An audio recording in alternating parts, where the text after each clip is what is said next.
The vast cerulean expanse of the Pacific Ocean, stretching further than any human could comprehend, became the crucible where the very nature of naval power was violently and irrevocably redefined. Before the war, the great maritime powers clung to the comforting solidity of the battleship, the armored behemoths whose main batteries promised supremacy through sheer tonnage and devastating shellfire. But the Pacific demanded speed, reach, and air superiority. The immense distances transformed those massive armored dreadnoughts into slow, floating targets. And in their place, the aircraft carrier rose, a flat-topped citadel of mobility, destined to become the undisputed queen of the sea. This narrative dissects 5 pivotal engagements where the American carrier fleet, forged by the necessity of survival after Pearl Harbor and honed by relentless technological advancement, established an absolute crushing maritime dominance over the seasoned Imperial Japanese Navy. The trajectory of the Pacific War can be charted directly through these clashes, moments where the fate of nations hung precariously on the launch of a few dozen biplanes and the navigation skills of young men flying above the blinding blue horizon. The journey begins not with the roar of victory, but with the precarious balance achieved in June 1942 at the Battle of Midway, 6 months after the catastrophic surprise attack on Hawaii.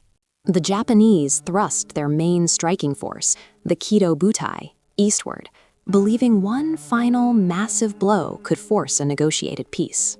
The stakes were existential. The atmosphere in the American carriers, Yorktown, Enterprise, and Hornet, was thick with tension, sweat, and the acrid smell of high-octane gasoline. Every officer knew the odds favored the numerically superior Japanese fleet. The turning point was less a battle of strength and more a symphony of errors on one side and a near-miraculous confluence of luck and tenacity on the other. After the initial brave but devastatingly unsuccessful torpedo plane attacks, which saw entire squadrons wiped out in moments, the remaining air groups faced the monumental task of locating and striking the elusive WWII. The Japanese carriers, Akagi, Kaga, Soryu, and Hiryu were a picture of coiled lethality, their decks teeming with Zero fighters and bomber squadrons being armed and refueled for a second strike against the Americans. Then, shortly after 10:20 a.m., the sky fractured. The sound was not the distant rumble of shelling, but the screaming shriek of dauntless dive bombers plummeting toward the ocean surface at nearly 300 knots. Descending through thin, broken clouds, the American pilots, having located the Japanese fleet through a sheer act of navigational genius, caught them at their most vulnerable moment. Their decks were cluttered with fully armed and fueled aircraft, a volatile, explosive landscape waiting for a single spark. The meticulously coordinated strikes proved shattering. On the Kaguya, a 1,000-pound bomb pierced the flight deck, ripping through the crowded hangar bay. The resulting explosion was not just a fireball, but a localized cataclysm. Fuel lines ruptured, cascading gasoline spread, and the stacked ordnance began cooking off in deafening chain reaction detonations. Within minutes, the Kaga was an inferno, her steel decks buckling and warping under temperatures that turned metal liquid. The same fate met the Akagi and Soryu. These 3 irreplaceable vessels, the very heart of the Imperial Navy, were transformed into towering pillars of toxic, dense black smoke that climbed thousands of feet into the pure Hawaiian air, staining the deep blue with the color of defeat. This swift, brutal loss of 4 fleet carriers shifted the power balance irreversibly. Midway was not just a victory, it was the strategic crippling of Japan's capacity for power projection. The lessons were harsh. Carrier warfare demanded speed, coordination, and above all, the immediate suppression of the enemy's striking power. The age of the great carrier duel had begun, marked by the smell of burning oil, and the sight of twisted, melted steel. Following Midway, the fight migrated south to the pestilential waters surrounding Guadalcanal, leading to the costly but crucial air-sea duels of the Eastern Solomons in August 1942. The battles centered on attrition, a grinding, brutal exchange over the lifeline of the American beachhead. The American forces, operating under the constant pressure of supporting the Marines ashore, were forced into high-risk engagements against an enemy whose pilots were still highly trained and fiercely determined. The operational environment was unforgiving. The sun was a blinding, oppressive glare, reflecting off the waves and making visibility challenging, while the tropical humidity caused every piece of machinery and every uniform to perpetually feel damp and sticky. American carriers like the Enterprise and Saratoga faced repeated, intense assaults. The noise on the flight decks was incessant, the heavy metallic clamor of planes landing and taking off, mixed with the sharp bark of anti-aircraft guns. During the Eastern Solomons, the fight was a frantic, close-quarters slugging match. Planes flew hundreds of miles just to cross paths, launch bombs, and attempt the perilous journey back. The Japanese aviators, many flying the highly maneuverable Zero, showcased extraordinary skill, penetrating the protective ring of American destroyers and cruisers. American crews learned the hard way to withstand punishing counterattacks. They saw their ships hit, the Enterprise, the Gray Ghost, suffering serious damage from a coordinated bomber attack. Bombs tearing into the armored plating and flooding lower compartments with brackish seawater and hydraulic fluid. Despite suffering damage and heavy casualties among air crews, the outcome was strategic. The Japanese carrier Shokaku was damaged, and the smaller Ryujo was sunk. More importantly, the experienced enemy Air Corps began its systematic degradation. Every downed pilot, every lost mechanic, was a piece of training and institutional knowledge that the resource-poor Japanese High Command could not easily replace. This battle confirmed that while the American fleet could take a blow, their industrial capacity ensured they could repair and return, a luxury the Imperial Navy did not possess. The cycle of attrition peaked 2 months later in October 1942 at the Battle of Santa Cruz Islands. This engagement was perhaps the most desperate and costly of the early carrier duels. The forces collided again over the crucial strategic objective of Guadalcanal, transforming the sea and sky into a massive three-dimensional killing ground.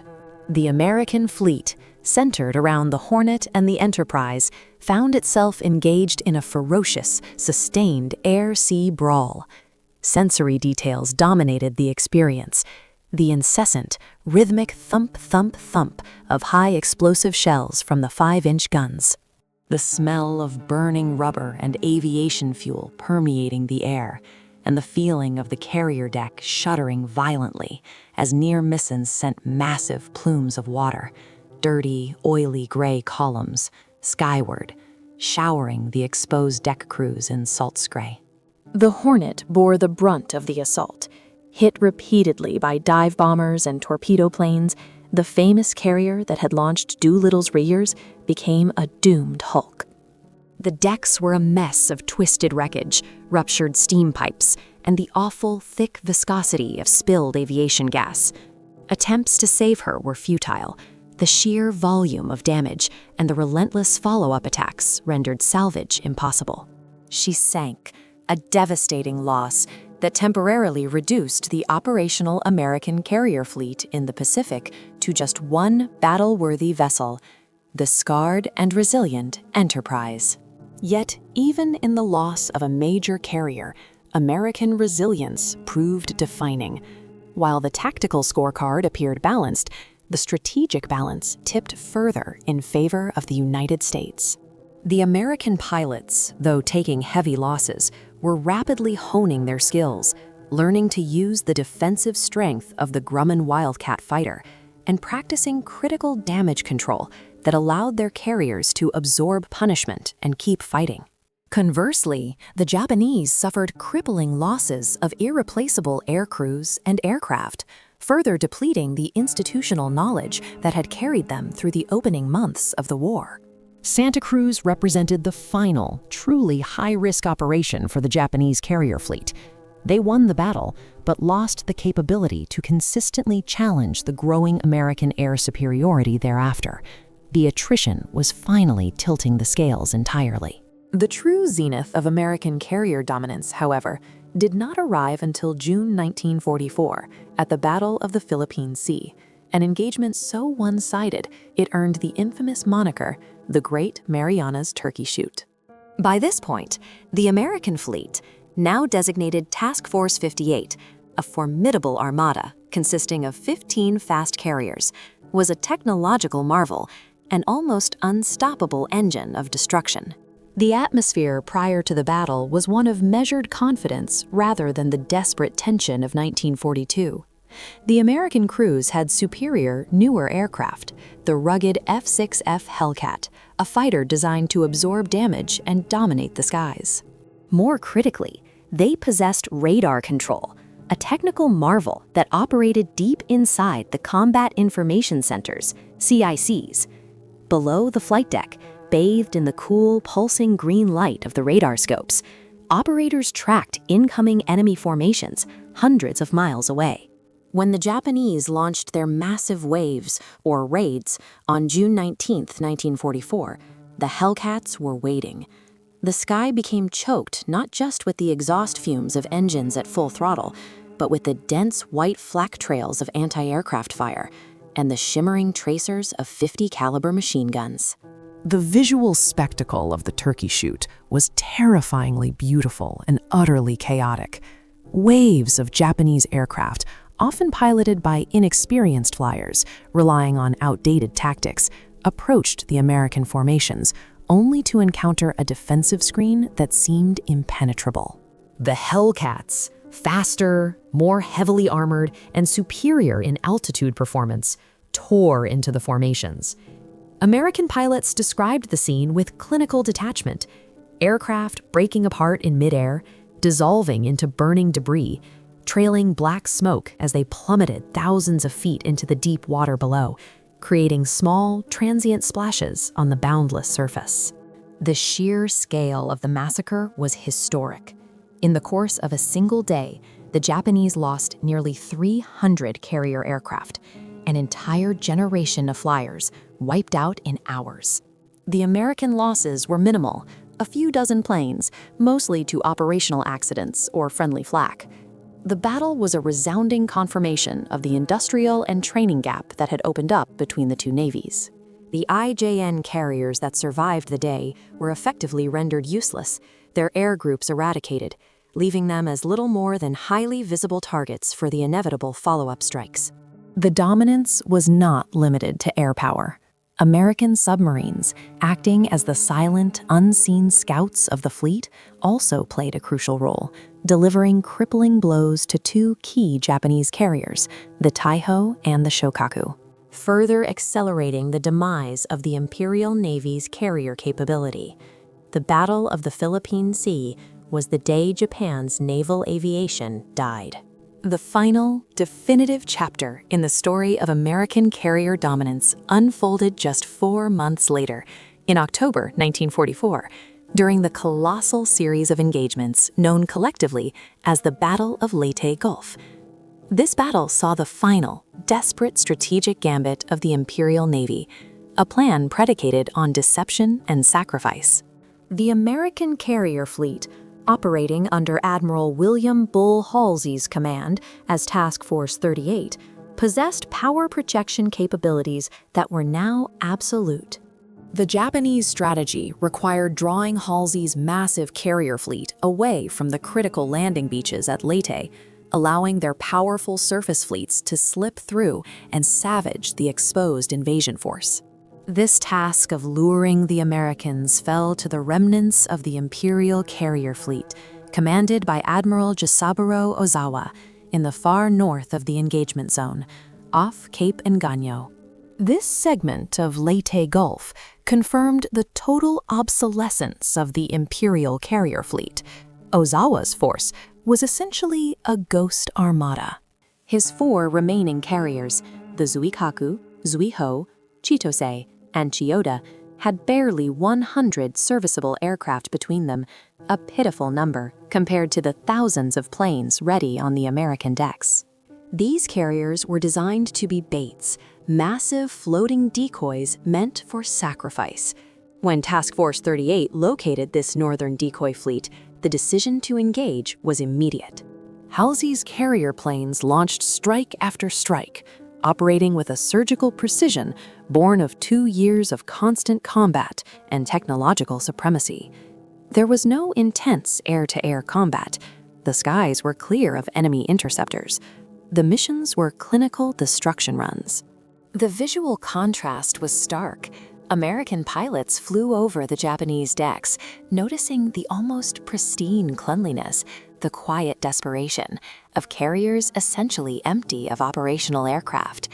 They struck the Zuikaku, the last survivor of the Kido-Butai from Pearl Harbor and Midway, hitting her multiple times with bombs and torpedoes. The great carrier, having survived the desperate early duels, now succumbed to the overwhelming firepower of an unstoppable foe. The experience of the American air crews at Cape Engano was one of overwhelming efficiency. They were hitting ships that could not fight back in the air, confirming that the balance of power was no longer just tilted, but entirely inverted. The destruction was complete and brutal. The last 4 major carriers of the Imperial Navy were sunk, along with 2 hybrid battleship carriers. It was the definitive, final destruction of Japan's carrier arm. The successful engagement and elimination of the decoy fleet, despite the momentary strategic risk it created elsewhere in Leyte Gulf, cemented the historical reality. The United States Navy had achieved total, irreversible maritime dominance. The scale of the force, Task Force 38 alone could have challenged any major global power of the 1930s, and the quality of its aircraft and crews ensured that the boundless, unforgiving Pacific theater was now firmly controlled by the flat-topped queens of the American fleet. From the desperate hours of Midway, where luck and skill intersected to reverse the momentum of the war, through the grinding attrition of the Solomons, and finally to the technological dominance showcased at the Philippine Sea and the surgical efficiency of Leyte Gulf, the evolution of carrier warfare had played out. The steel forests of the old battleship era were gone, replaced by the flight deck, a mobile, lethal airfield that determined the destiny of the Pacific and ultimately the outcome of the war. The American carrier, operating with its full complement of highly trained pilots and leveraging unparalleled technology, had proven itself the essential weapon of the modern sea, ruling the vast blue waters with an absolute and unchallenged authority.